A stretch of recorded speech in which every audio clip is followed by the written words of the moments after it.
तो मेरी लिखी हुई बैनर स्टोरी पढ़ के मेरा उत्साह बढ़ गया। मुझे लगा कि नहीं यार, मैं गॉड गिफ्टेड है, कुछ ईश्वर ने तुझे दिया है। तो सिरसा से दिल्ली आया था। चौटाला साहब जो मुख्यमंत्री थे, उनका एडिशनल प्रेस एडवाइजर बन के मैं दिल्ली में आया था। तो मैंने वहां बैठे ये तय कर लिया भी अगर मैं सिरसा से चल के दिल्ली आया हूँ, वापस नहीं जाऊंगा, चाहे कुछ भी हो। शुरू में 6-7 साल जो है वो कांग्रेस वाले लोग हमारे चैनल के रिपोर्टरों को घुसने नहीं देते थे। टोटल टीवी पूरा बुलंदियों पे था, चढ़ने लगा। तो किसी ने चौटाला को कहा कि ये चैनल विनोद का है। बोला विनोद का नहीं हो सकता, किसी और ने पैसे लगाए होंगे, उसने तो मेरे पास रहते हुए 4 रुपए कमाए नहीं। मेरा एक मानना है, जीवन जो है वो चलने का नाम है, जीवन रुकने का नाम नहीं। 10 सीटों पे आदमी घुमाए और उसका जो मैंने रिजल्ट देखा वो ये था कि खट्टर साहब 100% वापिस आएंगे। तो पर्ची खर्ची मेरे दिमाग में बैठ गई भी ये बिना पर्ची और बिना खर्ची वाली सरकार है। और अपोजिशन में ऐसी एक पार्टी है जो जिसको पता है कि अगर लोग खट्टर ने अगर ईमानदारी से धड़ाधड़ नौकरी दे दी तो हमारी जिंदगी खराब हो जाएगी। पत्रकारिता का जो पेशा है वो इतना आसान नहीं है। सिर्फ उसमें एडवांटेज एक है कि ये बिना डिग्री का जॉब भी आप कर सकते हो। नमस्कार, स्वागत है कंचन टीवी पर। कंचन टीवी की टीम अक्सर आपके सामने खासकर राजनीतिक व्यक्तियों को लेकर आता है, सामाजिक व्यक्तियों को लेकर आता है। बहुत कम टाइम होता है जब हम अपनी ही कार्य क्षेत्र से, अपनी ही मीडिया लाइन से किसी व्यक्ति को आपके सामने लाते हैं।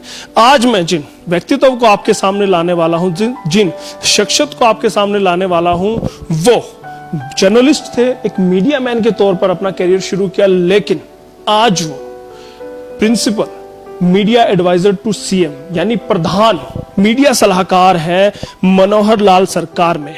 वो खट्टर साहब को सुझाव देते हैं, सलाह देते हैं। इस पद पर वो पहुंचे हैं, कितनी मेहनत उनके पीछे की है और किस तरह की काबिलियत उनकी थी जो इतने सारे लोगों में से उनको यहां पर बैठाया गया है। और क्या फायदा यहां पर बैठकर वो मीडिया के लिए, मीडिया जनों के लिए, आम जनता के लिए करने वाले हैं। वही सवालों के जवाब ढूंढने के लिए हम यहाँ पर पहुंचे हैं। सबसे पहले मैं स्वागत करता हूं मेहता साहब, कंचन टीवी पर आपका। नमस्कार जी, आपके दर्शकों को मेरी तरफ से बहुत बहुत शुभकामनाएं। आपने मुझे इनवाइट किया, मेरे से बातचीत की, आपका भी मैं बहुत आभार व्यक्त करता हूं। मेहता साहब, मेरे लिए इतना इजी नहीं था इंटरव्यू, क्योंकि मैं पहली बार एक वरिष्ठ पत्रकार के सामने बात कर रहा था, लेकिन मेरा जो धर्म है मुझे यहाँ तक खींच ले आया। सबसे पहले जानना चाहूंगा, मेरे दर्शक भी जानना चाहते हैं कि मीडिया मैन के तौर पर आपने शुरुआत की थी, कौन कौन सी समस्याओं से पार पाके आप मीडिया में बने रहे और आपने कैसे कैसे काम किया, वो हमारे दर्शक जानना चाहेंगे। तो मैंने अपनी जर्नलिज्म की शुरुआत जो है वो एक बहुत ही छोटे अखबार से शुरू की थी और एक जिले से शुरू की थी। और मेरे पास कोई जर्नलिज्म की डिग्री आज भी नहीं है और उस वक्त भी नहीं थी। ये तो एक आप ये कहो कि जुनून था। ऐसे लगता था कि जैसे पत्रकार बनके मैं बहुत कुछ बदल सकता हूँ। हालांकि जब आप सोचते हो और जब आप व्यवहार में आते हो तो दोनों में जमीन आसमान का अंतर होता है। तो मैंने शुरुआत की थी, हमारे सिरसा से एक श्री इंद्र मोहन शर्मा जी हैं जिन्होंने पाक्षिक अखबार निकाला था। वो 86-87 का दौर था, आज से 35-36 साल पहले। उस वक्त लोकल लेवल पे पाक्षिक की भी काफी वैल्यू होती थी। तो मैं उस वक्त स्टूडेंट ही था, बस ये मान लीजिए कि मैं कॉलेज गोइंग था और मैंने पहली खबर पर दर परत में लिखी थी। और मेरा उत्साह इसलिए बढ़ा कि वो खबर हमारे संपादक ने अपने पहले पन्ने पे उसको लिया था और बैनर स्टोरी ली थी। मुझे अच्छी तरह से तो बैनर स्टोरी थी। तो मेरी लिखी हुई बैनर स्टोरी पढ़ के मेरा उत्साह बढ़ गया। मुझे लगा कि नहीं यार, मैं गॉड गिफ्टेड है, कुछ ईश्वर ने तुझे दिया है, तो इसका इस्तेमाल कर। तो क्या आपको लगा था कि पढ़ते वक्त जब आप पढ़ते थे तो क्या आपको लगा था कि आपकी लेखनी में वो दम है कि आप पत्रकारिता में जाके एक नई इबारत गढ़ सकते हैं? नहीं, पहली दफा जब मैंने खबर लिखी थी तो मैंने फ्लो में लिखी थी।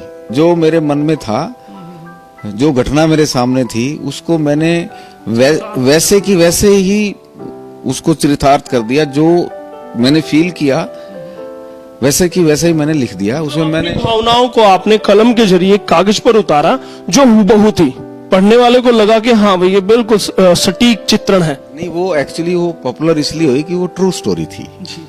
मैं वो ट्रू स्टोरी भी बता देता हूँ क्या थी।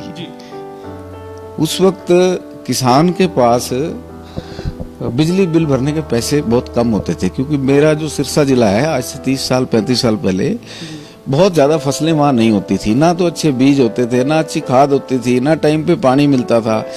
तो किसान जो है ना अपनी सारी कमाई जो है वो खेत में लुटा देता था, और वो बिजली का बिल नहीं भर सकता था।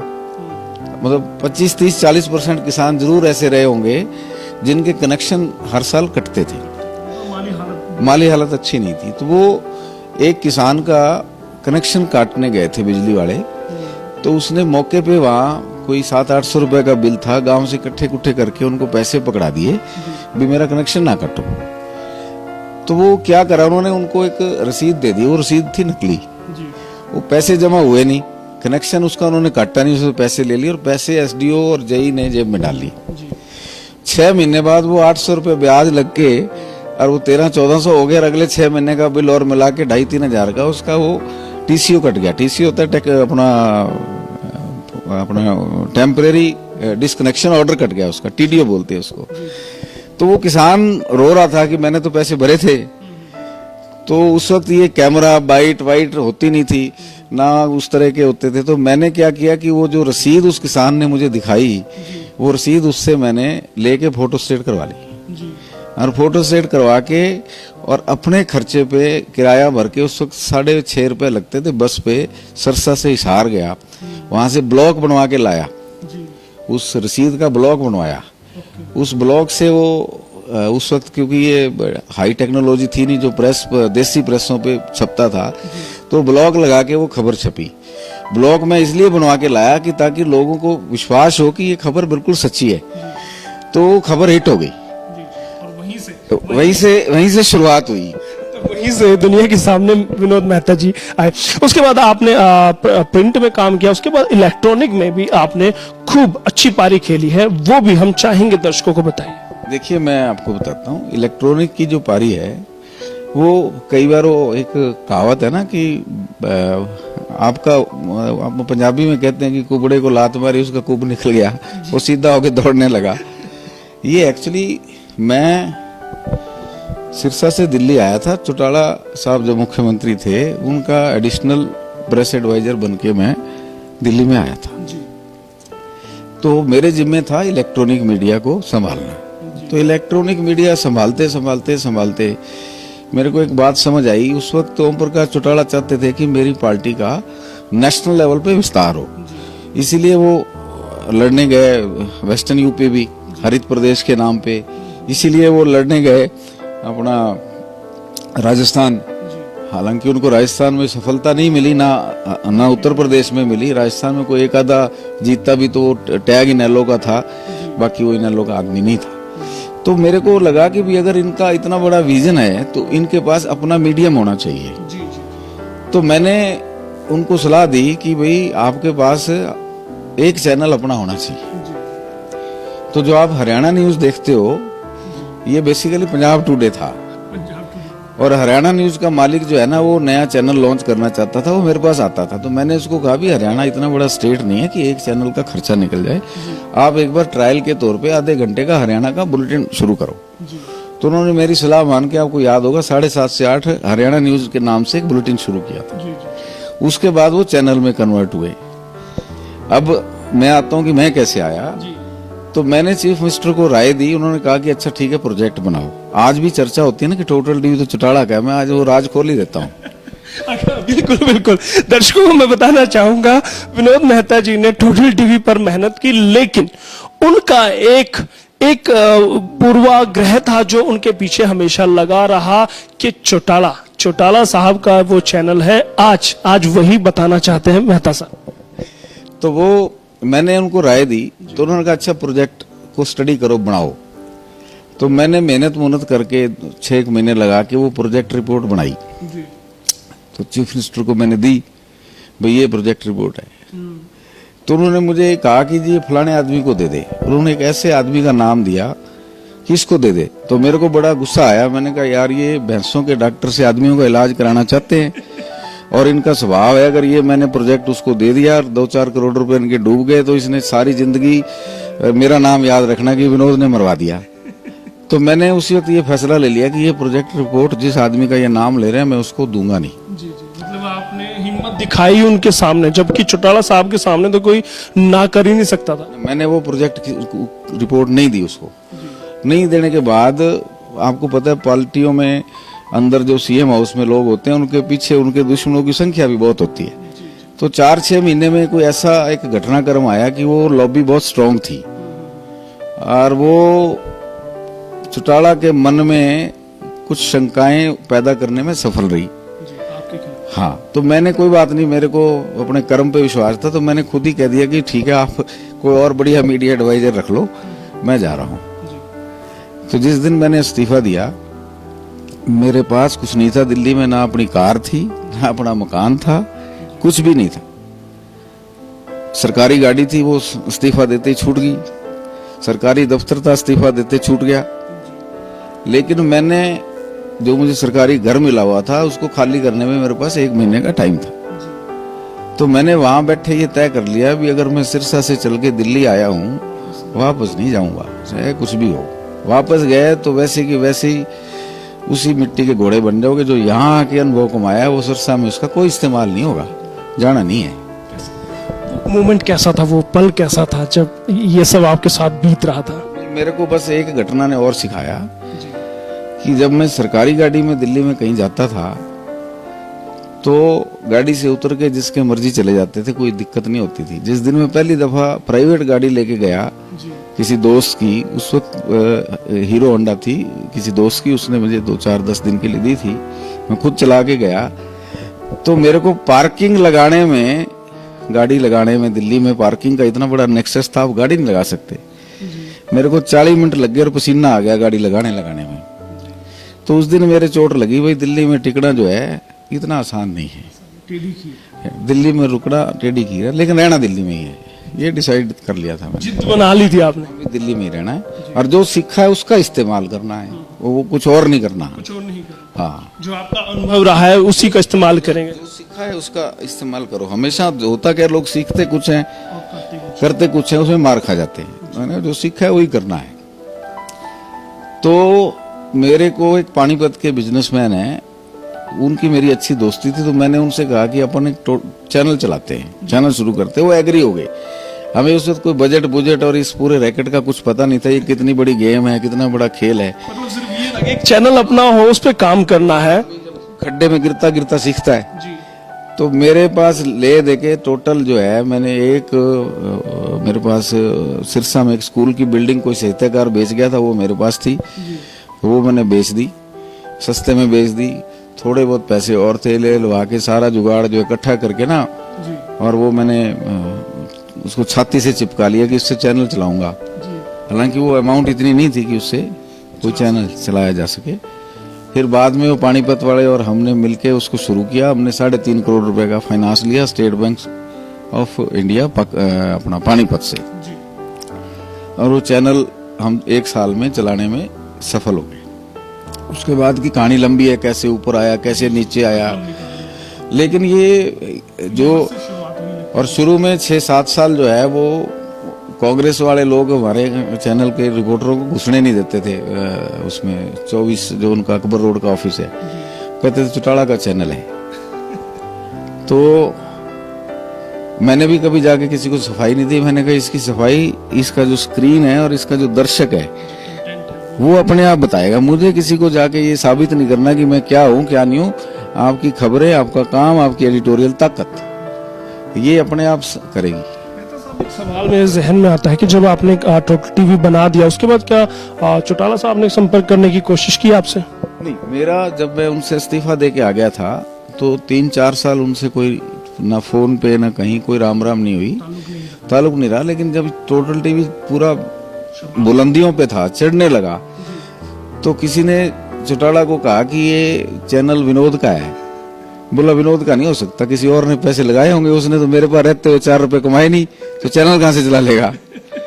तो उनको थोड़ा शौक लगा भाई यार ये चढ़ कैसे गया चैनल। होता भी है, फिर कई बार अफसोस भी होता है कि यार आदमी तो मेरा था, बाहर चला गया, जो भी मतलब होता है। तभी उन्होंने कमेंट मार दिए, ये उन्होंने मेरे सामने नहीं, मुझे लोगों ने बताया।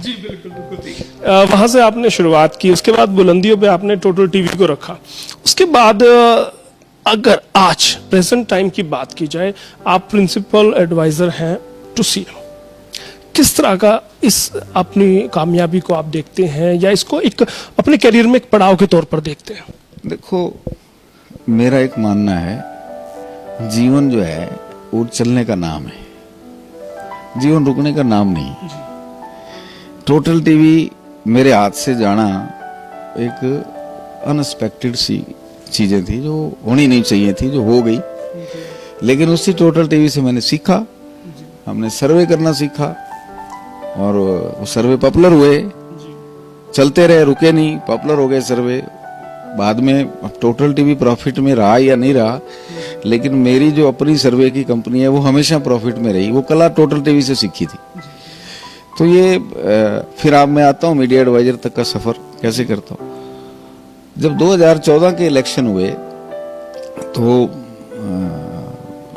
लोकसभा के नतीजे आए थे और बीजेपी के पक्ष में थे, नरेंद्र मोदी प्रधानमंत्री बन गए। मेरी उस वक्त किसी दोस्त ने मनोहर लाल जी से मुलाकात करवाई थी। उस वक्त वो चीफ मिनिस्टर नहीं थे, लेकिन वो इलेक्शन की तैयारी करवा रहे थे बीजेपी के लिए। उनको खुद भी अंदाजा नहीं था कि अगला चीफ मिनिस्टर भी मैं बनूंगा ना, हम जीत भी जाएंगे। कुछ नहीं, ये सब तैयारियां थी। उन तैयारियों के संदर्भ में हम दोनों मिले। तो जब मैंने हरियाणा के संदर्भ में कोई बात की और काफी देर डिटेल में विस्तार से बात की, तो शायद मुझे ऐसा लगता है कि वो मुलाकात जो है बीज पड़ गया था। जो आज मैं हूं, ये उसका बीज उस वक्त पड़ गया था। उनके जहन में था कि ये आदमी पॉलिटिकली काफी अंडरस्टैंडिंग रखता है, तो काफी रास्तों में को ठीक करने में हेल्पफुल हो सकता है। तो वहां से ये हमारा रिश्ता। वजह रही कि 2014 से लेकर 2021 में आपको मौका दिया गया। ये समय होता है। देखो, 2014 में जब नतीजे आए, अब इतने सालों से बीजेपी में बहुत लोग हैं जो पार्टी के लिए स्ट्रगल कर रहे हैं। जब पार्टी 2 सीटें जीतती तब भी वो इनके साथ खड़े होते थे। तो बहुत लोगों का एक उम्मीद होती है कि जब वो सरकार में आए हैं तो उनको कुछ महत्व दिया जाए। तो चीफ मिनिस्टर ने अपने हिसाब से जिसको एडजस्ट करना था एडजस्ट किया। लेकिन हमारे से उनके संपर्क पहले साल तो ज्यादा मैं आया गया नहीं, उनके राज के पहले साल तो मैं ज्यादा नहीं आया गया। दूसरे साल में मैंने देखा, भाई सच्ची बात बता रहा हूं कि इस व्यक्ति पे जितना ये ईमानदार है और जितना ये प्रदेश के लिए करना चाहता है, इस व्यक्ति के खिलाफ कोई एक गैंग खड़ा हो गया जो इनका मोराल तोड़ना चाहता है, जो इनके काम को डिस्टर्ब कर रहा है। तो उस संदर्भ में मैं 1-2 बार मिला और मैंने उनको कुछ राजनीतिक राय दी। अब मुझे पता नहीं उन्होंने उसका कितना इस्तेमाल किया, कितना इस्तेमाल नहीं किया, लेकिन कहीं ना कहीं चीजें सुधरने लगी।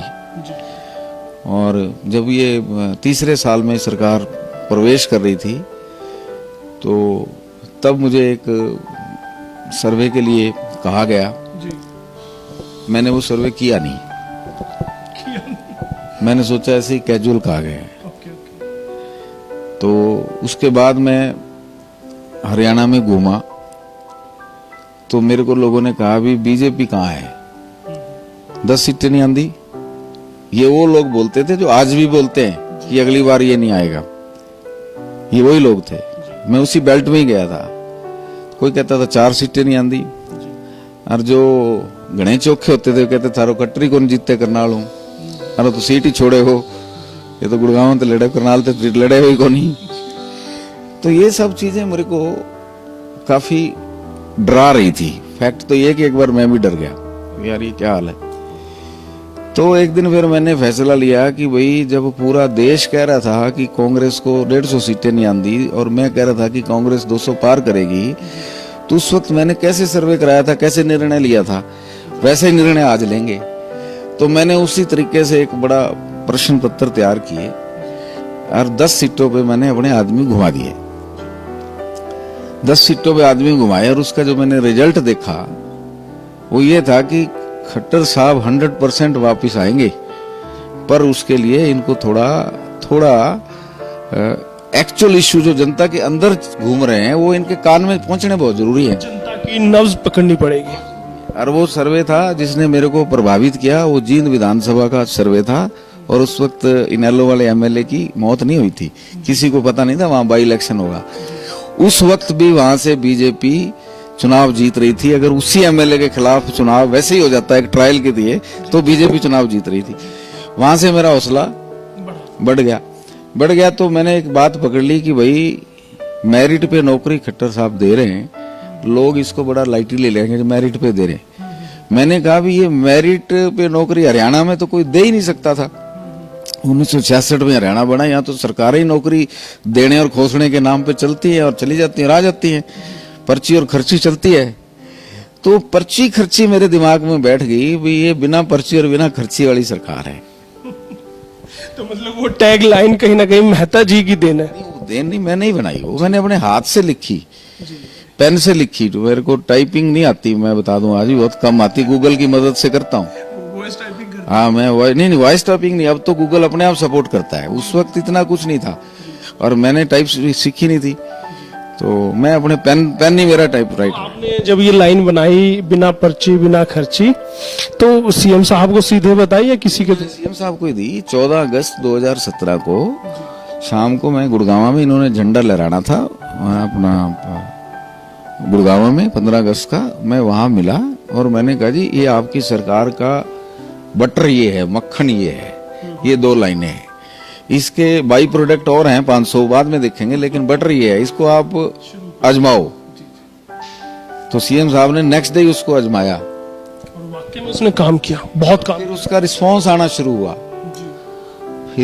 फिर मैंने काम शुरू किया सर्वे का स्टेट के लिए, और जब मैं सर्वे कर रहा था दोबारा तो मेरे को एक बात और समझ आई कि चीफ मिनिस्टर जो है बिना खर्ची बिना पर्ची के नौकरियां तो दे रहा है, लेकिन जितनी लाउड इसकी आवाज आनी चाहिए थी, जो कैंसर की बीमारी का इसने इलाज कराया है, जिसने इस प्रदेश के युवाओं को डुबो दिया, लोग जवानी खो गए, अपनी बुढ़े हो गए, लोगों की दरियां उठाते हुए, नौकरी नहीं मिली। इसने जो इलाज किया ना, उस इलाज की आवाज में कोई धमक में कुछ कसर है। तो जब मैं इन्वेस्टिगेशन करने लगा तो मेरे को ये पता लगा कि एक नेक्सस बना हुआ है कि जब भी सरकार नौकरी निकालती है वो कोर्ट में जाके उसका स्टे ले आते हैं हाई कोर्ट से, और वो केस पेंडिंग हो जाते हैं। हमारे सिस्टम की कमजोरी है, केस लंबे चलते हैं, इसलिए धमक नहीं है। 40,000 से ऊपर नौकरियां हाई कोर्ट में स्टे हो रखी हैं। तो हमने वो सारा लिस्ट बना के चीफ मिनिस्टर साहब को बताया कि ये समस्या है कि फैब्रिकेटेड सी स्टोरी लेके और लोग जाके स्टे ले आते हैं, कोर्ट की मजबूरी, उसको सुनना सबको पड़ता है और ये डेट लेते रहते हैं और किससे लंबे हो रहे हैं। तब सीएम साहब ने एडवोकेट जनरल से बात करके कहा भी ये सारे केस मेरिट पे फटाफट लगवाओ, इसको प्लीड करो, हम लोगों को रोजगार देना चाहते हैं। और अपोजिशन में ऐसी एक पार्टी है जो जिसको पता है कि अगर लोग खट्टर ने अगर ईमानदारी से धड़ाधड़ नौकरी दे दी तो हमारी जिंदगी खराब हो जाएगी। उनको अपना डर था हमारी जिंदगी खराब हो जाएगी, हमारी राजनीति खत्म। तो फिर उस 6 महीने सीएम साहब ने धड़ल्ले से केस फटाफट लगवाए, कह के अपने सारे वकीलों को लगाया, वही केस लगाओ, और रिजल्ट आने लगे, धड़ाधड़ रिजल्ट आने लगे तो आवाज आने लगी। उसी की धमक है। तो फिर यहाँ पर सेक्रेटरिएट के 8वीं मंजिल पर मेहता साहब की नेम प्लेट कब और कैसे लगी, वो भी हमारे दर्शक जानना चाहेंगे। मुझे इस बात का कुछ पता नहीं है कि सीएम साहब के मन में कब आया, क्यों आया और कैसे आया। जब मैं मिलता तो रेगुलर था, जब एक एजेंसी के रूप में उनके साथ काम कर ही रहे हैं तो मैं मिलता तो रेगुलर हूं ही, इसमें तो 5 साल से मिलता हूं, इसमें कोई दोहरा ही नहीं। तो एक दिन उन्होंने कहा कि यार तुम काफी टाइम से बैक एंड से काम कर रहे हो, पर्दे के पीछे कर रहे हो, तो अगर आप आगे आ जाओ तो आपको कोई इतराज है। मैंने कहा जी हम तो आपके साथ हैं, आगे रखो पीछे रखो, आपके काम करना है, आपके साथ है, तो जो आपकी इच्छा हो। उन्होंने ठीक है मैं कुछ सोचता हूँ, बस इतनी बात हुई। फिर 5-6 दिन पड़े या 10 दिन पड़े, वो ऑर्डर हो गए। तब आप ऑर्डर हुए और आज मेहता साहब यहाँ पर हैं। अभी तो बात हुई कि आपने कैसे कैसे ये पायदान एक एक करके चढ़ा है और सीएम साहब के आप आज विश्वास पात्र हैं, वो हुआ। जब आप यहाँ इस पद पर बैठे हैं, प्रिंसिपल मीडिया एडवाइजर हैं, आपको यहाँ पर रखा गया था मुख्यमंत्री को सलाह देने के लिए, लेकिन सलाह से इतर भी एक काम आप कर रहे हैं कि जितने भी जर्नलिस्ट हैं, जो मीडिया हाउसेस हैं, उनके जो यूट्यूबर हैं खासकर, उन पर भी आपकी कृपा दृष्टि है। आप वहां तक जो निचले छोर पर है उन तक भी आप सोचते हैं, उनकी भलाई के लिए, उनके वेलफेयर के लिए काफी सोचते हैं। पीछे काफी सुर्खियों में भी रहा ये आपका सोचना, उसको लेकर क्या कहना चाहेंगे? कहां से ये दिमाग में आया और क्या क्या आपने सोचा है इस सब के बारे में? पत्रकारिता का जो पेशा है वो इतना आसान नहीं है। सिर्फ उसमें एडवांटेज एक है कि ये बिना डिग्री का जॉब भी आप कर सकते हो। अगर आपको आईएएस बनना है तो यूपीएससी पास करनी पड़ेगी, और अगर आपको एचसीएस बनना है तो एचपीएससी पास करनी पड़ेगी। इसमें एक ही सुविधा है कि आपको डिग्री की जरूरत नहीं। सब कटाक्ष कर रहे हैं। मैं इसको एक्सप्लेन करूंगा भाई, मैं खुद बिना डिग्री का हूं, कटाक्ष कैसे करूंगा? लेकिन साइमल्टेनियसली ये बहुत टफ भी है और इसमें कोई प्रोटेक्शन नहीं है। मान लीजिए 60 की उम्र में, 55 की उम्र में आके आपके पास आपके अखबार ने आपकी छुट्टी कर दी, आप बताओ कहाँ जाओगे? कोई पेंशन नहीं, कोई और सुविधा नहीं, और जबकि अमूमन होता ही यही है। नहीं है ना। तो कैसे सरवाइव करोगे? जिंदगी के जो आखिरी जवानी तो आदमी की कट जाती है औखी सौखी, जब तीसरा दौर, चौथा दौर से पहले तीसरा आता है, उस वक्त अगर आपके पास रोजगार ना हो, या अखबार ना हो, या कोई चैनल ना हो, या प्लेटफॉर्म ना हो, आप क्या करोगे? तो मैं उस फील को समझता हूँ। मैंने 400 रुपये, 500 रुपये सारा महीना कलम तोड़ के 500 रुपये के चेक लिए हुए हैं अपने अखबारों से। मैक्सिमम रीच मेरी एक ही बार टच करी थी 6,000, और उसके बीच में कभी 800, कभी 1600, कभी 1500। हाँ, तो मुझे वो अच्छा, फाइट कितनी करनी पड़ती है, रिस्क कितने लेने पड़ते हैं, कब कौन आपका दुश्मन बन जाए, कहाँ ठोकू लगा दे, कोई समझ नहीं आता। हाँ, तो बड़ा ये तो पत्रकार ज्यादातर जो है ना, जो जीते हैं वो जुनून से जीते हैं। उनके अंदर जो खून है वो जुनून का है। कितना बड़ा पेशा दे दो, लेकिन अगर एक बार अखबार में लिखने का मुंह लग गया तो अगला अपनी फैक्ट्री भी बर्बाद कर दे, पर लिखेगा जरूर। ये जुनून पे चलती है। मतलब नशा, एक तरह का नशा है।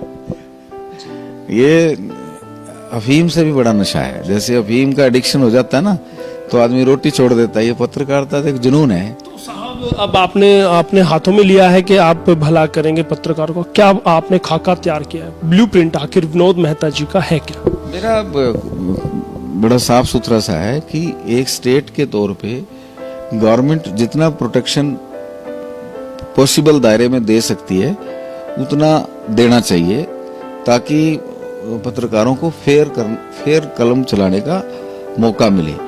अब अपोजिशन कह सकती है कि यार ये तो प्रेस को कर रहे हैं, ब्राइब कर रहे हैं, लेकिन उनको ये भी पता होना चाहिए कि अगर पत्रकार के पास गारंटीड रोटी का जुगाड़ होगा तो उतना फेयर लिखेगा, क्योंकि वो प्रोटेक्टेड है।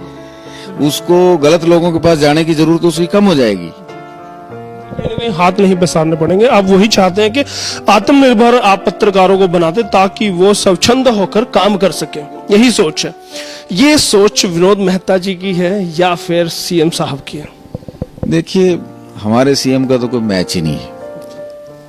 वो एक परिवार और एक फादर के रूप में सबके लिए सोचते हैं। वो केवल मेरे लिए, आपके लिए नहीं, सबके लिए अच्छा सोचते हैं। मैंने तो ऐसा देखा नहीं किसी व्यक्ति में इतना मतलब हाई लेवल का, जो उनके अंदर समाज सेवा का और समाज के हर वर्ग की सेवा का जो पेनिट्रेशन है, ये बहुत ही rare of the rarest combination है। ऐसे व्यक्ति बहुत कम मिलते हैं। तो कब तक उम्मीद की जा सकती है कि जो आप पॉलिसी लेके आने वाले हैं वो हमारे पत्रकारों की भलाई के लिए ग्राउंड पर होगी?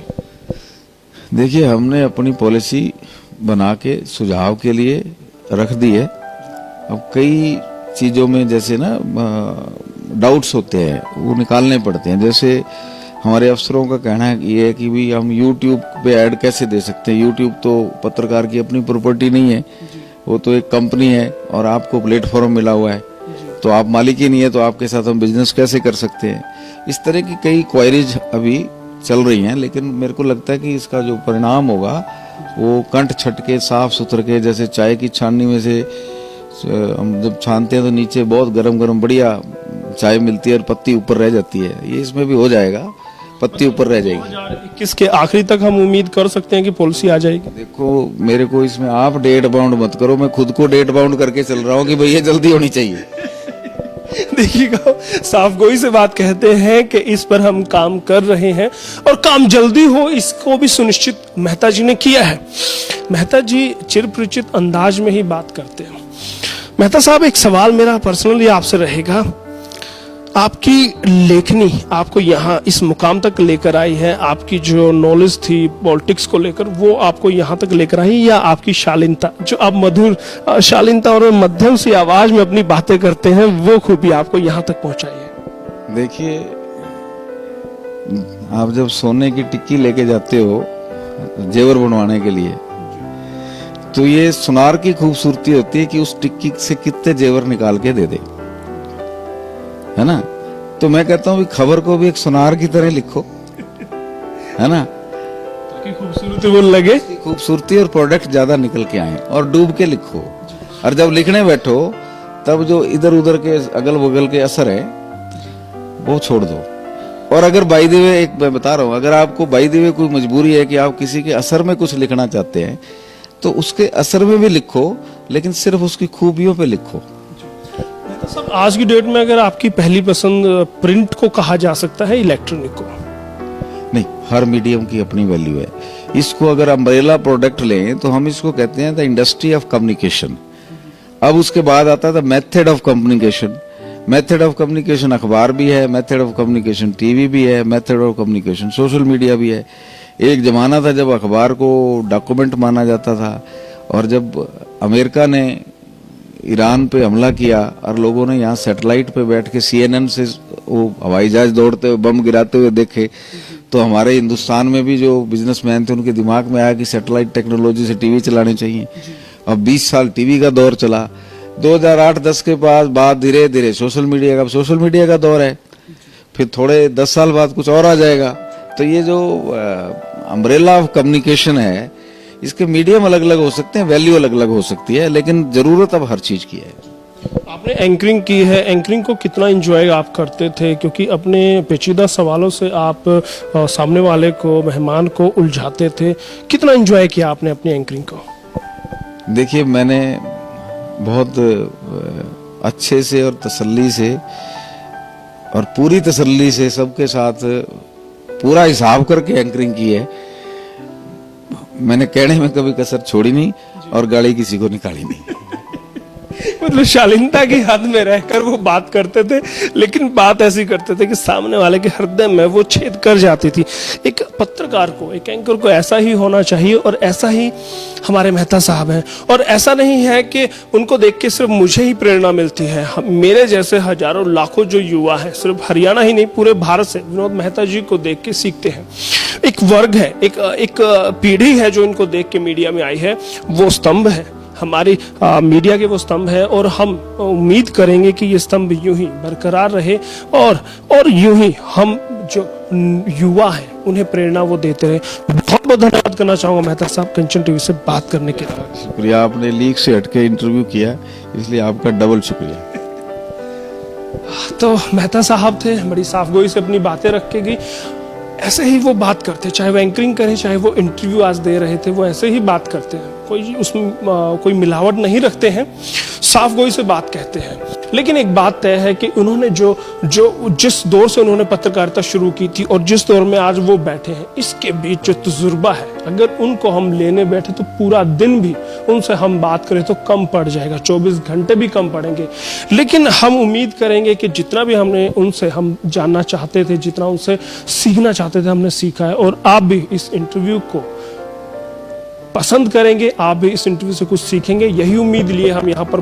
तो फिर हम जरूर हाजिर होंगे विनोद मेहता जी को आपके सामने लेकर, फिर किसी मुद्दे पर यहाँ पर बैठेंगे। अभी सरकार के कामों को लेकर हमने कोई सवाल नहीं किया, वो हमने अगले इंटरव्यू के लिए छोड़ दिया। अब जब हम दोबारा से रूबरू होंगे तो तब हम सरकार से जुड़े, सीएम से जुड़े और भी सवाल लेंगे, तब ये इंटरव्यू थोड़ा सा तीखा होने वाला है। आप बने रहिएगा कंचन टीवी के साथ। मैं आपका दोस्त, आपका होस्ट यशपाल कंचन।